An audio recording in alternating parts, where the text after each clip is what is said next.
Sebenarnya. Jadi kalau dari tujuan pendidikan nasional itu sudah jelas bagaimana tujuan kita adalah untuk meningkatkan atau mengembangkan potensi peserta didik, kecerdasan bangsa ya. Nah, sekarang kita lebih operasional. Jadi yang ingin kita capai apa? Jadi sebenarnya Kemdikbudristek ini mendukung visi Presiden untuk mewujudkan Indonesia maju yang berdaulat mandiri dan berkepribadian melalui terciptanya pelajar Pancasila. Nah, pelajar Pancasila ini yang bagaimana? Yang beriman bertakwa pada Tuhan Yang Maha Esa dan berakhlak mulia, bernalar kritis, kreatif, mandiri, bergotong royong, dan berkebinekaan global. Nah, ini adalah tujuan yang ingin kita capai, Bapak Ibu. Jadi, semua program sebenarnya ujungnya ini ke sini. Ujungnya adalah kita ingin menciptakan generasi penerus ya yang dengan karakteristik 6 karakteristik ini yang nantinya kita harapkan akan membuat Indonesia maju, berdaulat mandiri ya dan berkepribadian. Nah, ini tujuan yang kita ingin capai Bapak Ibu. Jadi berbagai upaya dilakukan untuk mencapai ini. Dan asesmen nasional ini adalah salah satu upaya, tetapi sebenarnya asesmen nasional ini adalah bentuk pengukuran ya. Bahwa pengukuran bisa saja hanya pengukuran saja, kalau tidak ada tindak lanjut tidak akan tercapai ini. Ya Bapak Ibu.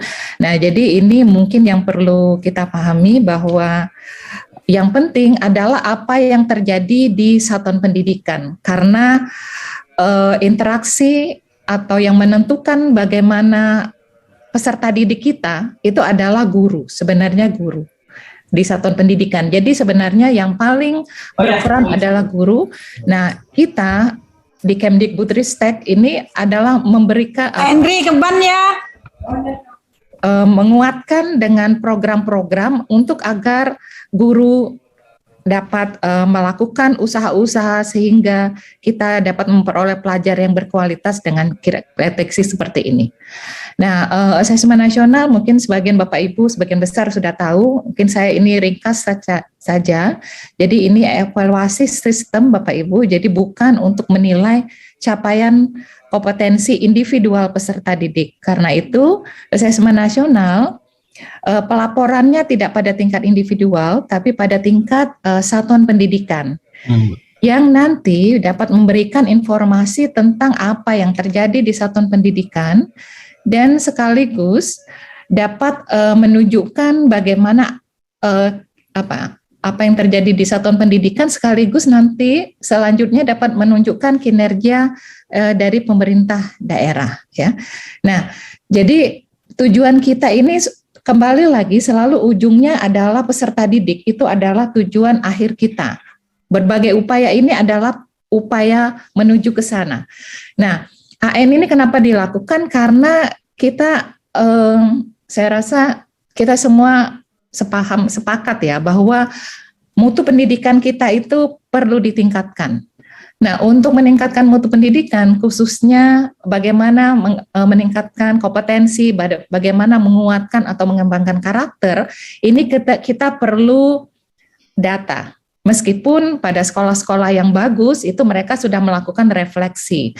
Tetapi secara nasional kita ingin bahwa refleksi itu dilakukan oleh seluruh satuan pendidikan, sehingga perbaikan itu semua ya, bergerak semua, bukan hanya sekolah-sekolah tertentu saja. Nah, karena itu asesmen nasional ini adalah untuk semua satuan pendidikan, jenjang pendidikan dasar dan menengah. Jadi mulai dari SD termasuk madrasah, sederajat sampai kemudian SMA, SMK. Jadi ini juga berbeda dengan ujian nasional yang dulu memang 10 tahun terakhir hanya mulai dari SMP ke atas. Dan tujuannya memang beda, karena itu untuk mengukur capaian kompetensi peserta di akhir jenjang. Sementara asesmen nasional ini adalah suatu suatu upaya untuk kita memperoleh informasi yang komprehensif sehingga perbaikan kalau akan dilakukan kita punya dasarnya, gitu ya Bapak Ibu. Jadi ujungnya semua adalah untuk siswa. Nah, ini kalau kita kaitkan dengan standar nasional pendidikan, ini sebenarnya ada kaitannya. Nanti kita lihat di asesmen nasional. Jadi asesmen nasional ini sebenarnya memberikan gambaran karakteristik bagaimana sekolah atau satuan pendidikan itu menyiapkan siswa, peserta didik atau membantu mengembangkan kompetensi dan karakternya. Nah, kita lihat mengapa kita katakan seperti itu, karena asesmen nasional itu tidak hanya mengukur capaian hasil belajar dari peserta didik, tetapi kita juga mengukur faktor-faktor yang mempengaruhi proses pembelajaran. Ini yang kita sebut karakteristik input dan proses pembelajaran. Nah, Bapak Ibu, jadi informasi kita peroleh tidak hanya dari peserta didik, tetapi juga dari pendidik, dari guru, dari kepala sekolah, dari kepala satuan pendidikan. Nah, kalau siswa, peserta didik mengerjakan seluruhnya, jadi yang kami sebut asesmen nasional itu terdiri dari 3 komponen. Asesmen kompetensi minimum, itu oleh siswa saja mengukur literasi membaca dan literasi matematika atau kita sebut numerasi, kemudian juga mengerjakan survei karakter dan survei lingkungan belajar. Ini pelaksanaannya dalam situasi tes terstandar ya, jadi ada jadwal, mengikuti pos gitu ya. Nah, sementara untuk guru, untuk kepala sekolah ini mengisi survei lingkungan belajar dalam waktu mandiri ya, karena bisa menggunakan HP, bisa menggunakan komputer gitu ya. Kalau siswa itu pada kelas yang terawasi jadi menggunakan komputer, harus ada prosedurnya. Sementara guru dan kepala sekolah bisa mengisi dengan komputer, dengan gadget lainnya pada rentang waktu yang cukup panjang. Jadi misalnya hari ini hanya punya waktu setengah jam, di save ya, kemudian besok dilanjutkan lagi, itu bisa. Nah, kenapa kita ingin memperoleh informasi survei lingkungan belajar faktor ini? Karena meskipun yang menentukan kompetensi dan karakter siswa itu siswa dengan bantuan guru, tetapi lingkungan di sekolah itu mempengaruhi. Ya, nanti kita lihat faktor-faktor apa aja yang diukur di survei lingkungan belajar, dan inilah yang kami pandang mempengaruhi hasil siswa atau mempengaruhi perkembangan siswa secara tidak langsung. Ya. Nah, ini Bapak Ibu, jadi literasi membaca di AKM, kemudian karakter tadi diukur berdasarkan acuan 6 profil pelajar Pancasila tadi, karakteristik. Jadi kita mengukur beriman bertakwa, kemudian kreativitas ya, kreatif, mandiri dan sebagainya. Kemudian survei lingkungan belajar itu kita melihat kualitas pembelajaran, refleksi perbaikan pembelajaran guru, kepemimpinan kepala sekolah, iklim keamanan bahkan, dan iklim kebinakaan. Itu kita ukur di survei lingkungan belajar. Nah, yang sering menjadi pertanyaan adalah bahwa kenapa di AN ini mengukur AKM atau literasi numerasi, kenapa bukan kompetensi yang berbasis mata pelajaran? Dasarnya adalah literasi ini merupakan kompetensi mendasar minimum yang perlu dikuasai untuk seseorang itu menguasai suatu bidang ilmu, dan juga untuk seseorang dapat berkontribusi secara produktif di masyarakat, untuk juga dapat belajar sepanjang hayat. Jadi karena ini adalah asesmen nasional adalah evaluasi, jadi kita mempunyai pilihan-pilihan apa yang mau kita ukur. Yang kita ukur, yang kita pilih adalah yang mempunyai dampak besar untuk banyak aspek. Nah, jadi literasi ini yang kita pandang sangat penting untuk kehidupan sekarang maupun yang akan datang, baik di dunia akademis, pendidikan maupun dalam kehidupan sehari-hari. Ya. Kemudian kalau kita melihat secara garis besar Bapak Ibu, jadi untuk survei lingkungan belajar ini mungkin khusus yang mungkin menjadi concern nanti Bapak Ibu asesor barangkali untuk pelatihan. Jadi lingkungan sekolah itu apa saja, di survei lingkungan belajar apa saja yang kita ukur ya. Jadi kita mengukur melihat kepemimpinan kepala sekolah.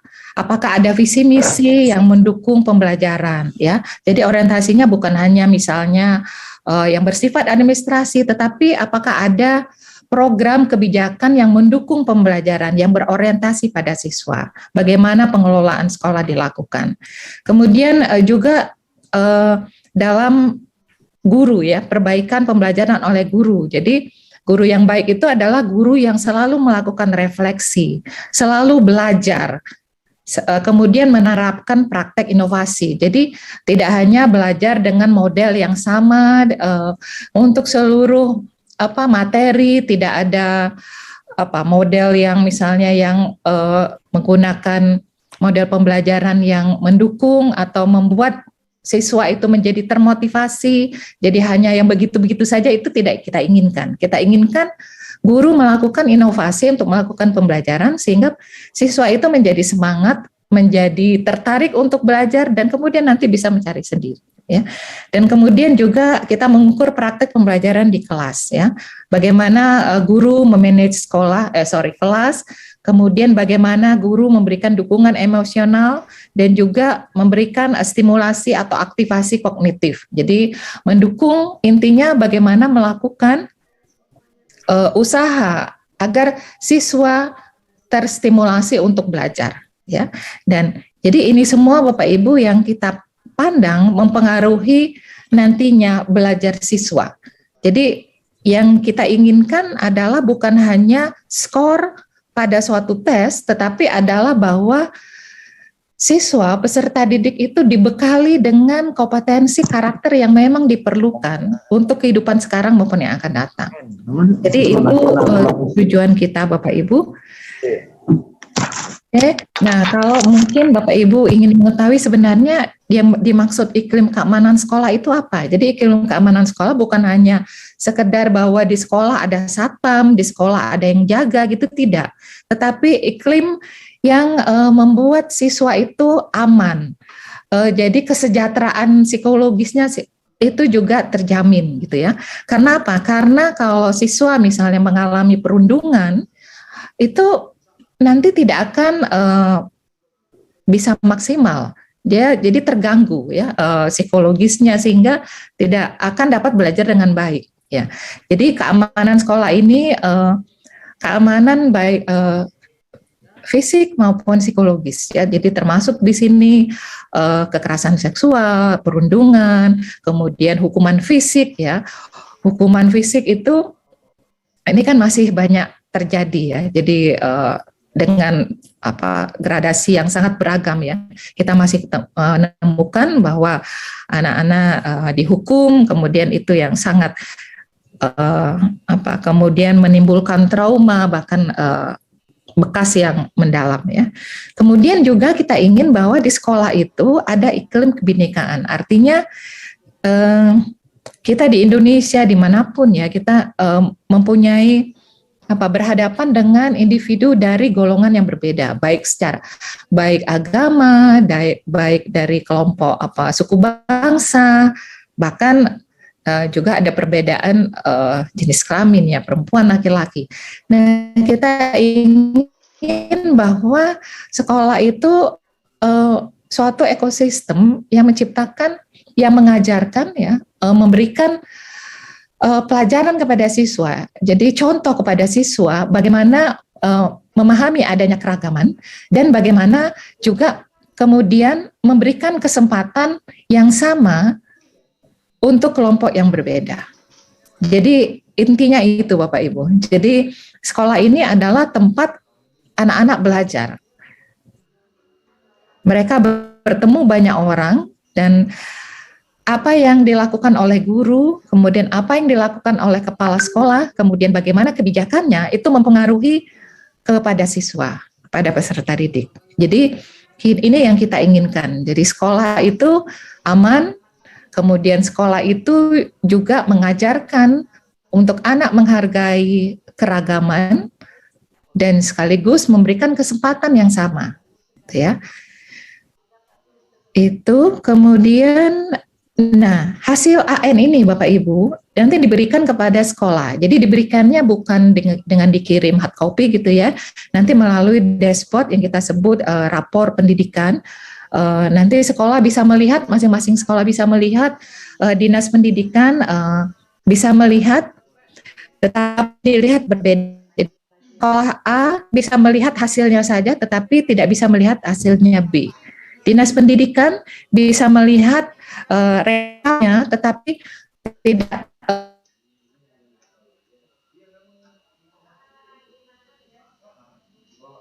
adalah untuk memberikan informasi perbaikan, refleksi kepada satuan pendidikan.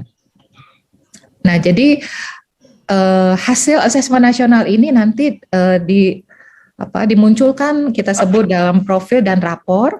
Tetapi asesmen nasional ini hanya salah satu bahan saja Bapak Ibu, sekitar 50-an% itu bahannya dari asesmen nasional, sementara yang lain itu dari data Dapodik, dari data EMIS ya, Simpatika, platform digital, tracer studi SMK, data GTK, dan juga dari BAN ya. Nah, kemudian ini diharapkan profil dan rapor ini menjadi evaluasi diri sekolah, bagaimana melakukan perencanaan, refleksi untuk perbaikan. Sekali lagi, tujuannya adalah untuk karakter dan kompetensi siswa. Itu tujuannya. Kemudian pemerintah daerah juga melakukan perbaikan, melakukan perencanaan. Gitu ya.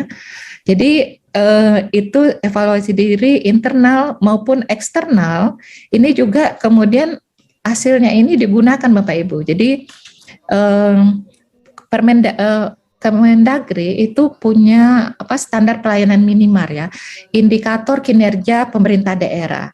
Dan di Permendagri yang baru nomor 59 kalau nggak salah tahun 2021 itu sudah disebutkan tentang salah satu indikatornya itu diperoleh dari asesmen nasional. Jadi misalnya ada literasi, ada numerasi, itu merupakan bagian dari indikator kinerja dari pemerintah daerah.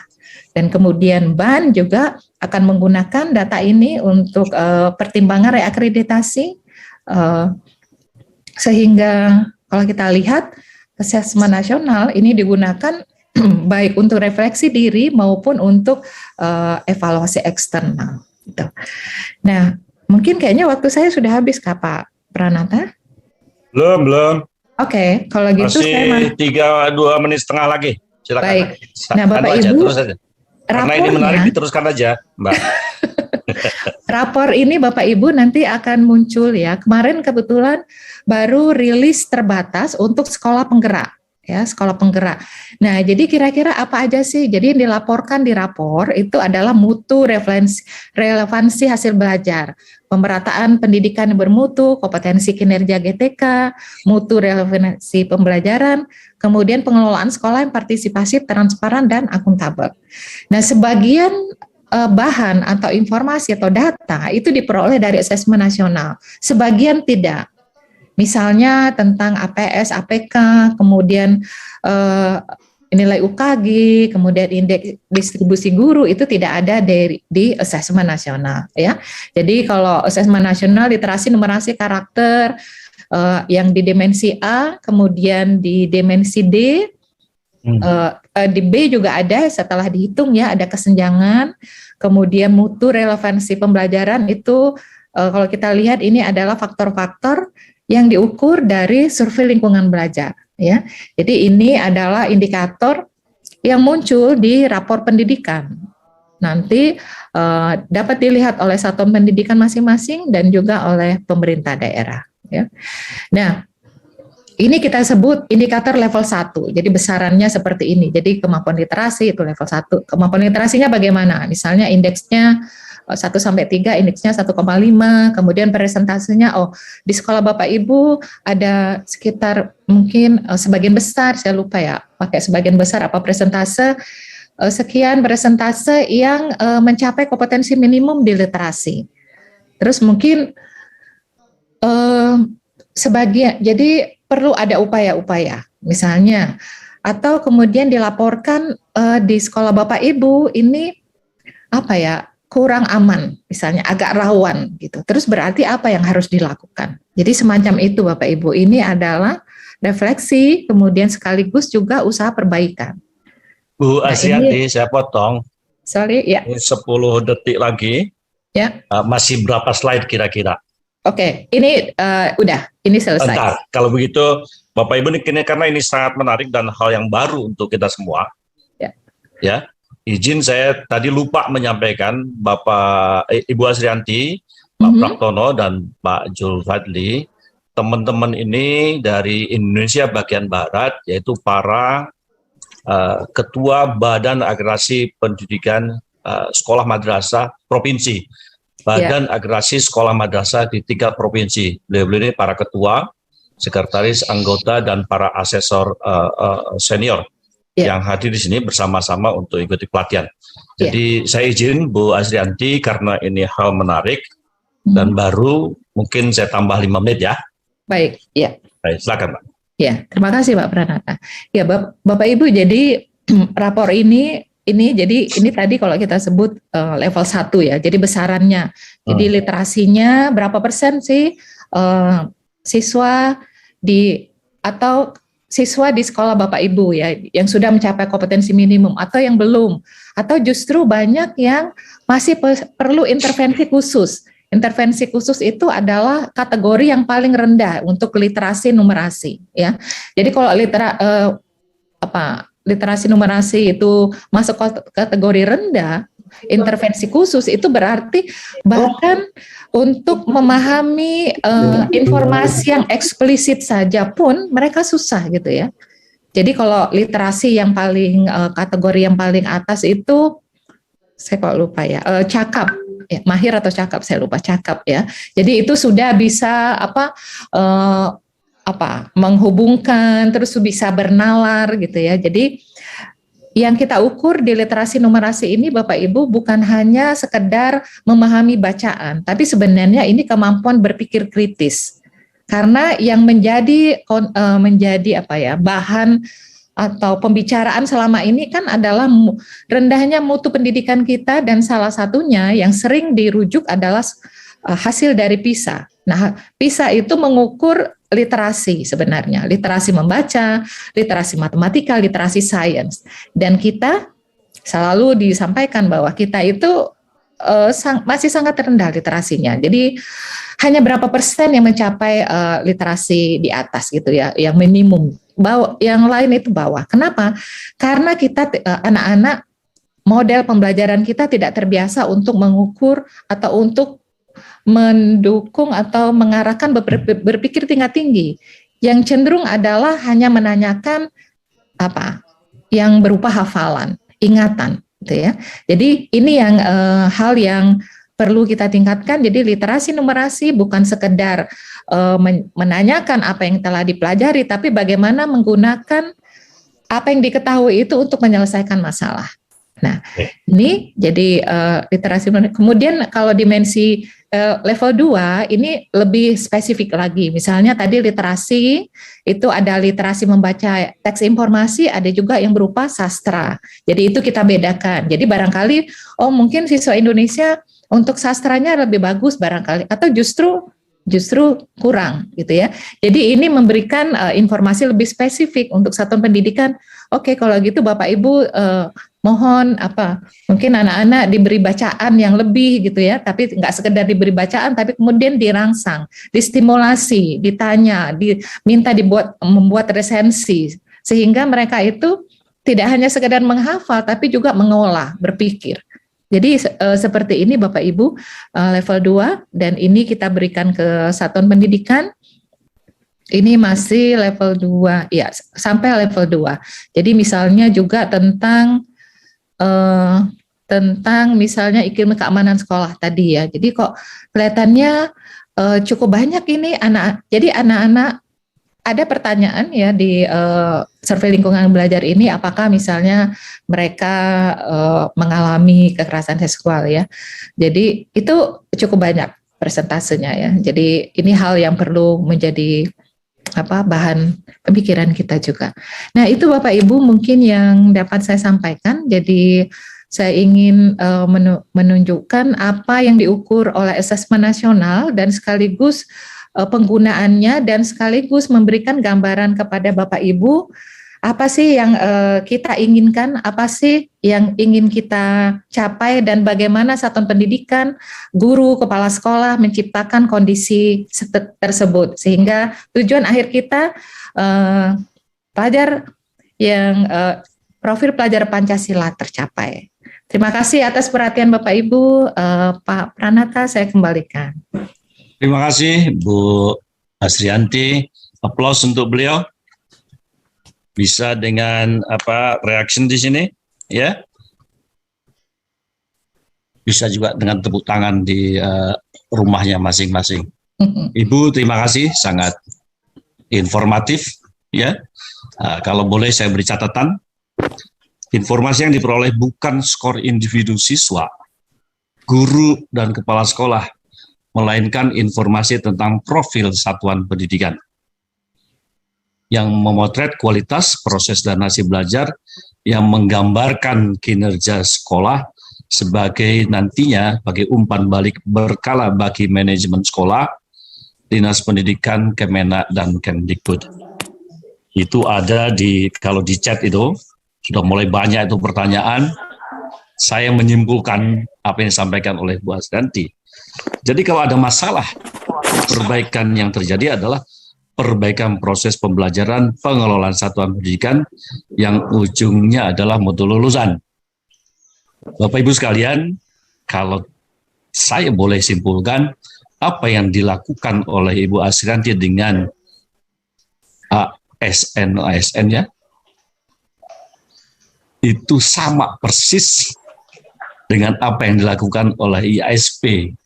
Bukan saling mengkopi, tetapi memang sejalan, seirama, seia sekata dalam rangka mencapai tujuan pendidikan nasional. Nanti kita bahas di dalam diskusi. Tadi beliau mengatakan salah satu data, ada 8 data, atau dari dimensi juga ada dimensi masalah GTK. Nah, saya undang